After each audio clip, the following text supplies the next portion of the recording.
Classes के एक और नए वीडियो में आपका स्वागत है। इस वीडियो में हम आपको अध्याय 4 परमाणु की संरचना से आने वाले सारे इंपॉर्टेंट प्रश्न और उत्तर आपको बताने वाले हैं। इस अध्याय से मेनली 7 नंबर का प्रश्न आपके बोर्ड एग्जाम में पूछा जाएगा, जिसमें दो अंक के 2 प्रश्न रहेंगे और 3 क्वेश्चन जो रहेंगे तो 1 अंक का रहेगा, मतलब ऑब्जेक्टिव प्रश्न पूछे जाएंगे। ठीक है, तो चलिए देख लेते हैं। सबसे पहले ऑब्जेक्टिव प्रश्न कौन कौन से आपके एग्जाम में आने वाले हैं। पहला प्रश्न है, किस कण की खोज के कारण 1906 में जे थॉम्सन को भौतिक शास्त्र में नोबेल पुरस्कार मिला था? तो इलेक्ट्रॉन की खोज के कारण। याद रखिएगा, जे थॉम्सन ने किसकी खोज की थी? इलेक्ट्रॉन की। अगला प्रश्न है, परमाणु के नाभिक की खोज किसने की थी? तो नाभिक की जब भी बात आती है तो आपको क्या लिखना है? रदरफोर्ड ने की थी। अगला प्रश्न है, नाभिकीय भौतिकी का जनक किसे कहा जाता है? तो नाभिक में देखिए, नाभिक की खोज ही किसने की थी? रदरफोर्ड ने। तो रदरफोर्ड जी को क्या कहा जाता है? नाभिकीय भौतिकी का जनक। एक तत्व की परमाणु संख्या केंद्रक में विद्यमान किसकी संख्या के बराबर होती है? तो परमाणु संख्या जो होती है डियर स्टूडेंट, वो प्रोटॉनों की संख्या के बराबर होती है केंद्रक में। अगला प्रश्न है, रदरफोर्ड का अल्फा कण प्रकीर्णन प्रयोग किसकी खोज के लिए उत्तरदायी था? तो किसकी खोज के लिए उत्तरदायी था? तो इसमें आपको लिखना है परमाणु केंद्रक। ठीक है, चलते हैं अगले प्रश्नों पे। प्रश्न क्रमांक 6 देख लेते हैं क्या लिखा हुआ है। एक तत्व के समस्थानिक में होते हैं। समस्थानिक क्या होता है? जिनके परमाणु क्रमांक एक समान लेकिन परमाणु भार क्या हो? भिन्न भिन्न हो। ठीक है, तो प्रोटॉनों की संख्या सेम रहेगी लेकिन न्यूट्रॉनों की संख्या अलग अलग रहेगी। आपको क्या लिखना है? ऑप्शन नंबर सी पर टिक करना है। क्लोरीन निगेटिव आयन में संयोजकता इलेक्ट्रॉनों की संख्या। देखिए, यदि क्लोरीन में बोला होता तो 7 होते, लेकिन क्लोरीन निगेटिव बोला है तो 7 और 1 कितना हो जाएगा? 8। ऑप्शन नंबर बी पर आपको टिक करना है। ठीक है, ऑप्शन नंबर बी। अगला प्रश्न है, सोडियम का सही इलेक्ट्रॉनिक विन्यास निम्न में से कौन सा है? तो सोडियम का इलेक्ट्रॉनिक विन्यास परमाणु क्रमांक कितना होता है? 11। तो 2 8 1। ठीक है, ये हो जाएगा। एटम शब्द का प्रयोग किसने किया? तो एटम शब्द का प्रयोग किसने किया था? जॉन डाल्टन ने। ठीक है, न्यूक्लियॉन क्या कहलाते हैं?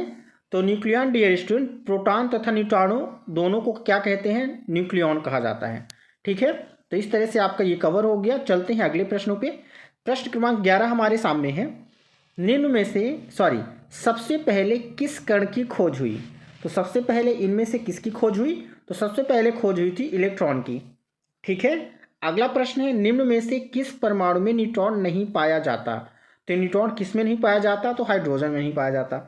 परमाणु के धन आवेशित कण को प्रोटॉन नाम किसने दिया? तो धन आवेशित कण को प्रोटॉन नाम जो दिया था डियर स्टूडेंट, वो दिया था रदरफोर्ड ने। अगला है, परमाणु के किसी भी कक्ष में इलेक्ट्रॉन की अधिकतम संख्या कितनी होती है या कितनी हो सकती है? तो इसमें आपको लिखना है 2n²। कितनी हो सकती है? 2n²। निम्नलिखित किरणों में से सबसे अधिक वेधन क्षमता किसमें होती है? तो वेधन क्षमता की जब भी बात होगी तो गामा किरणें आपका आंसर होगा। सबसे ज्यादा वेधन क्षमता किसमें होती है? गामा किरणों में। किस वैज्ञानिक ने सर्वप्रथम परमाणु मॉडल प्रस्तुत किया? तो सर्वप्रथम परमाणु मॉडल प्रस्तुत किया था सर जे थॉम्सन ने। ठीक है, चलते हैं अगले प्रश्नों पे। प्रश्न क्रमांक 17 हमारे सामने है। क्या लिखा हुआ है? ध्यान से देखिए। इलेक्ट्रॉन की खोज किसने की थी? कई बार हमने आपको बता चुका, जे थॉम्सन ने की थी।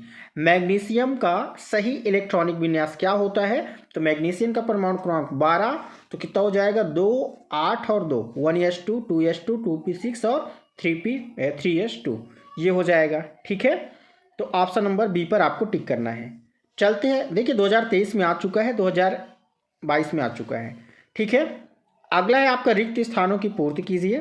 पहला प्रश्न है, एक ही तत्व के परमाणु जिनकी द्रव्यमान संख्या भिन्न भिन्न हो, मतलब परमाणु क्रमांक सेम हो और परमाणु भार अलग अलग हो, तो क्या कहलाते हैं? आइसोटॉप्स, मतलब कि समस्थानिक। क्या लिखना है आपको यहाँ पे? समस्थानिक लिखना है। ठीक है, समस्थानिक ऐसे लिखना है। ठीक है, अगला प्रश्न, वे परमाणु हैं जिनकी द्रव्यमान संख्या समान लेकिन परमाणु संख्या भिन्न भिन्न हो। तो जब द्रव्यमान संख्या मतलब कि परमाणु भार समान हो लेकिन परमाणु भार अलग अलग हो, उसे बोलते हैं आइसोबार या समभारी। क्या बोलते हैं? समभारिक। किसको छोड़कर न्यूट्रॉन सभी परमाणुओं के नाभिक में होता है?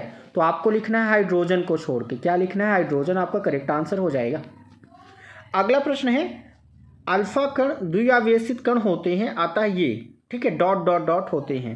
तो आपको लिखना है अल्फा कण द्विआवेशित हीलियम कण होते हैं। क्या होते हैं? हीलियम कण होते हैं, अतः ये धनावेशित होते हैं। क्या लिखना है आपको? धनावेशित। अगला प्रश्न है न्यूट्रॉन की खोज। आप लोग को पता होगा बेटा, न्यूट्रॉन की खोज किसने की थी? जेम्स चैडविक ने। तो आपको चैडविक लिख देना है। परमाणु के नाभिक में उदासीन कण को किसको बोलते हैं? ठीक है, तो न्यूट्रॉन को उदासीन कण बोलते हैं।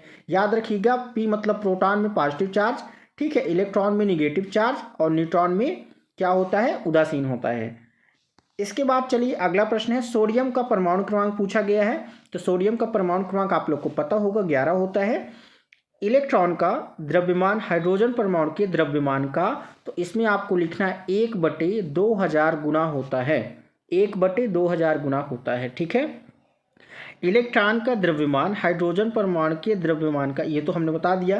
कैनाल किरणों की खोज किसने की थी?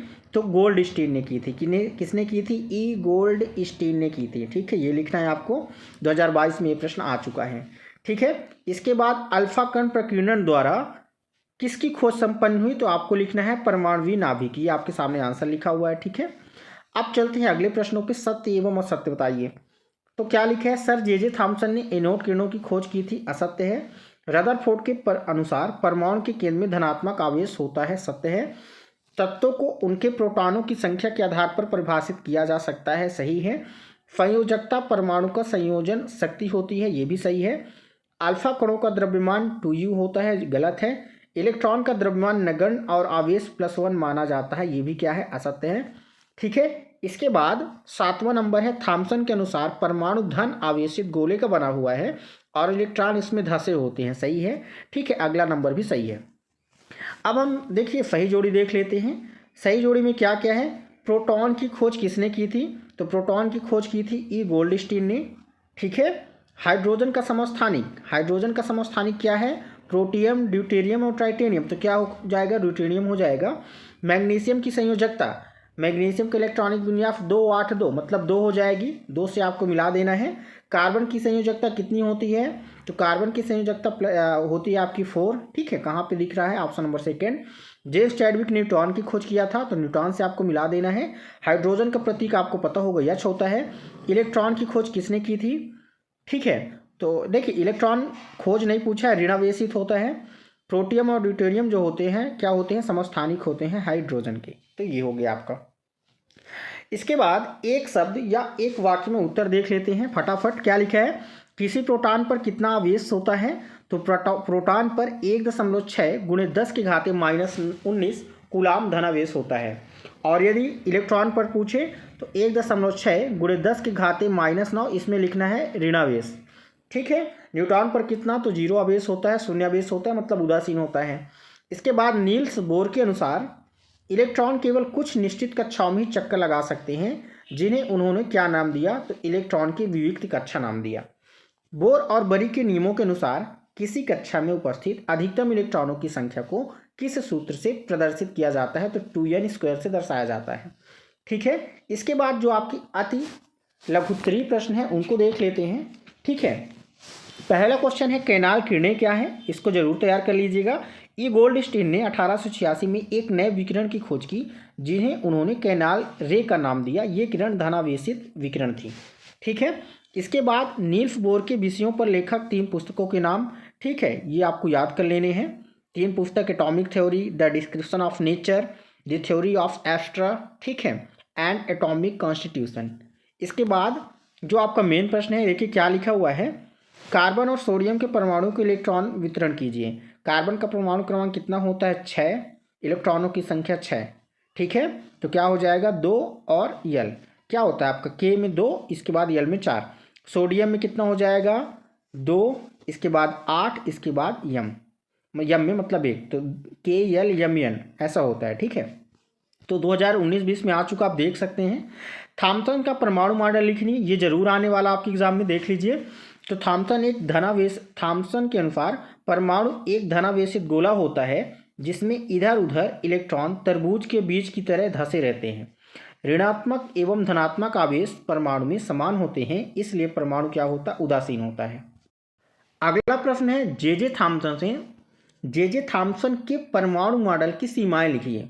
तो सीमाएं क्या थी, तो ये आपको लिख देना है कि थॉम्सन ने मॉडल में बताया कि परमाणु विद्युतीय रूप से उदासीन होते हैं, किंतु दूसरे वैज्ञानिकों ने प्रयोगों द्वारा और परिणामों को द्वारा यह मॉडल को नहीं समझा पाया। ठीक है, यह मॉडल परमाणु में इलेक्ट्रॉनों की स्थिति को समझाने में असफल हो गए। ये दोनों आपको क्या लिख देना है, इसकी सीमाएं। यदि तत्व Z बराबर 3 हो, तत्व की संयोजकता क्या होगी, उस तत्व का नाम लिखिए। ठीक है, तो तत्व का परमाणु क्रमांक आपका हो जाएगा, यदि 3 है तो इलेक्ट्रॉनों की संख्या 3 हो जाएगी, संयोजकता कितनी हो जाएगी, n। सॉरी, कितना हो जाएगा इलेक्ट्रॉनिक विन्यास, 2 और 1 इलेक्ट्रॉन बच रहा है तो संयोजकता 1 हो जाएगी। ठीक है, इसके बाद आपका जो अगला प्रश्न है, देखिए ये प्रश्न भी आपका 1 नंबर में आ चुका है। परमाणु संख्या बताना है तो 8 हो जाएगी।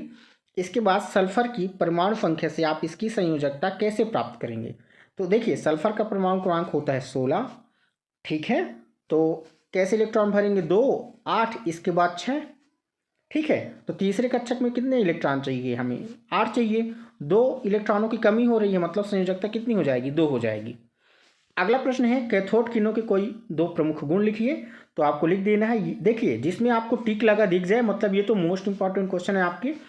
ये किरणें ऋणावेशित होती हैं, जो सीधी रेखा से ऋणात्मक से धनात्मक की ओर चलती हैं। ठीक है, इसमें अत्यधिक गतिज ऊर्जा होती है। इसके बाद अगला प्रश्न है 3 कक्षाओं वाले बोर के परमाणु मॉडल का चित्र बनाइए। वेरी वेरी इंपॉर्टेंट, इसको जरूर तैयार कर लीजिएगा, 100% किसी न किसी सेट में आएगा ये प्रश्न। अगला है परमाणु के अपरमाणविक कणों के नाम लिखिए। बहुत ही सरल, इलेक्ट्रॉन, प्रोटॉन, न्यूट्रॉन, ये भी इंपॉर्टेंट है। हाइड्रोजन के 3 समस्थानिक 2019-20 में आया है, प्रोटियम, ड्यूटेरियम और ट्राइटियम। ठीक है, इसके बाद क्लोरीन के 2 समस्थानिक, तो 17 क्लोरीन 35, 17 क्लोरीन 35, ये आपको लिख देना है। ठीक है, इलेक्ट्रॉन, प्रोटॉन एवं न्यूट्रॉन की खोजकर्ताओं के नाम बताइए। इलेक्ट्रॉन जे थॉम्सन, प्रोटॉन ई गोल्डस्टीन, पोगो देखते हो ना, पोगो आप याद रखिएगा, प्रोटॉन मतलब गोल्डस्टीन। ठीक है, और एनएस, देखिए एनएस से आप क्या बोल सकते हैं, एनसीसी मतलब क्या हुए, एन से न्यूट्रॉन और सी से चैडविक। ठीक है, बचा जो तो इलेक्ट्रॉन जे थॉम्सन। बोरबरी स्कीम क्या है, इसको जरूर तैयार करना है। बोरबरी स्कीम क्या है, किसी कक्षा या कोष में अधिकतम इलेक्ट्रॉनों की संख्या 2n² होती है। सबसे बाहरी कोष में 8 से अधिक इलेक्ट्रॉन कभी भी नहीं हो सकते, इसके बाद नया कोष प्रारंभ होता है। ठीक है, तो 2-2 नंबर के लिए सारे प्रश्न आपके लिए इंपॉर्टेंट है, इनको अच्छे से तैयार कर लीजिएगा, जरूर आपके एग्जाम में आएंगे। ठीक है, इसके बाद अगला प्रश्न है आप लोग के सामने, देखिए क्या लिखा है। H, D और T के लिए प्रत्येक में पाए जाने वाले अपरमाणविक कणों को सारणीबद्ध कीजिए। ठीक है, तो आपको ऐसे बना देना, प्रोटियम, ड्यूटेरियम, ट्राइटेनियम, इलेक्ट्रॉनों की संख्या, प्रोटॉनों की संख्या और न्यूट्रॉनों की संख्या। ठीक है, तो ये हो गया आपका।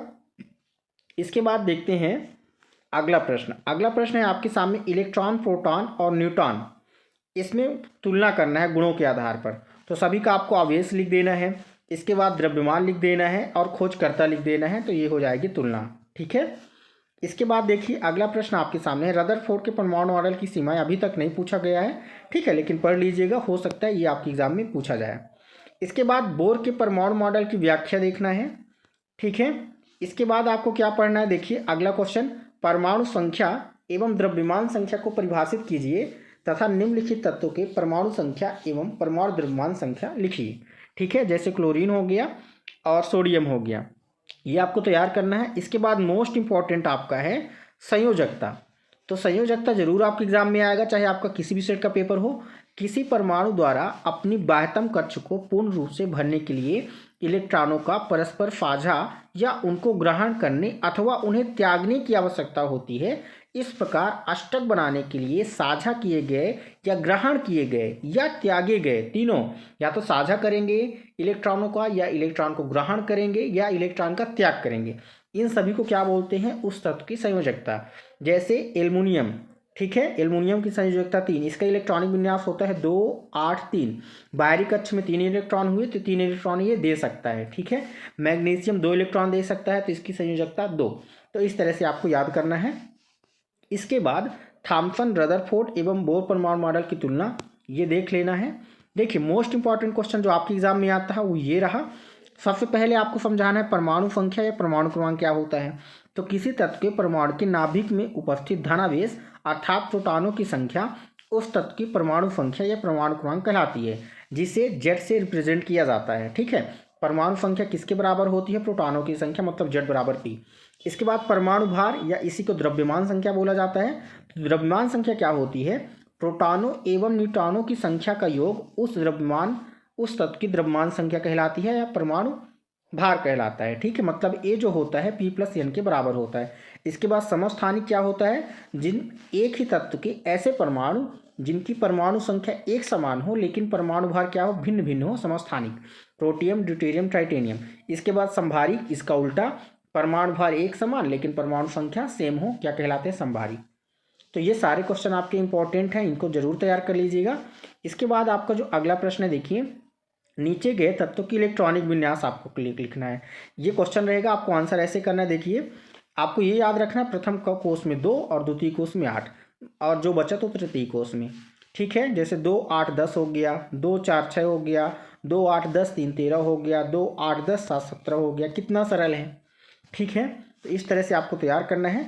इसके बाद समस्थानिक संभारिक में अंतर, इसको भी देख लेना है, किसी ना किसी सेट में ये भी क्वेश्चन आने वाला है। ठीक है, इसके बाद एक और आपका क्वेश्चन बचा है जो कि आपका आंकिक प्रश्न है। ठीक है, इनको भी देख लीजिए।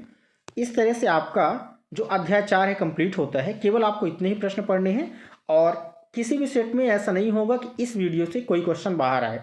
खासकर क्वेश्चन आंसर, ऑब्जेक्टिव 1 2 इधर उधर हो सकता है, लेकिन प्रश्न उत्तर इसी वीडियो में से आने वाला है। तो वीडियो को ज़्यादा से ज़्यादा शेयर करें और चैनल पर नए हैं तो चैनल को जरूर सब्सक्राइब करें। मिलते हैं नेक्स्ट वीडियो में। जय हिंद, वंदे मातरम।